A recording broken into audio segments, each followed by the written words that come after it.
અયોધ્યામાં ભગવાન શ્રીરામના મંદિરની પ્રાણ પ્રતિષ્ઠા બાદ દેશભરમાં જ્યારે રામ માહોલ સર્જાઈ ચૂક્યો છે, ત્યારે વલસાડ જિલ્લામાં શ્રી રામચરિત માનસ આધારિત પરીક્ષા યોજાઈ હતી.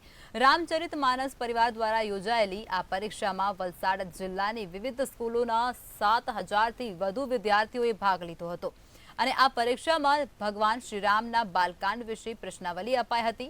જ્યારે પરીક્ષામાં 70% માર્ક લાવનાર વિદ્યાર્થીઓને સંસ્થા દ્વારા નિઃશુલ્ક 4 ધામની યાત્રા કરાવવામાં આવશે. ત્યારે બાળકોમાં ધર્મ પ્રત્યેની ભાવના વધુ પ્રબળ અને ભગવાન શ્રીરામના આદર્શો પર ચાલવા પ્રેરણા મળે તે હેતુથી સંસ્થા દ્વારા આ પરીક્ષાનું આયોજન કરાયું હતું.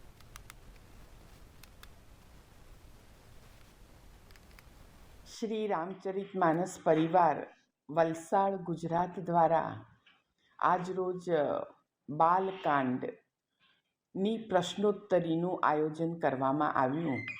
શિક્ષણાધિકારી શ્રીનો શાળા પર પરિપત્ર આવ્યો અને શાળાના વિદ્યાર્થીઓને આ બાબતે પૂરી જાણકારી આપવામાં આવી.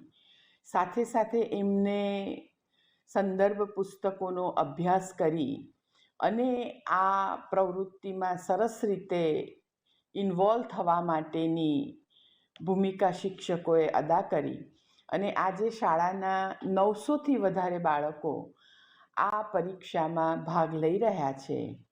आज जो एग्ज़ाम हो रही है वो रामायण के ऊपर है, रामायण प्रश्नावली है और सारे पेपर एमसीक्यू पूछे गए हैं और क्वेश्चन जो है वो सिर्फ बालकांड में से अभी लिया गया है, क्योंकि पूरी रामायण जो है बच्चे लोग प्रिपेयर नहीं कर पाएंगे, तो खाली सिर्फ अभी रामायण लिया गया है.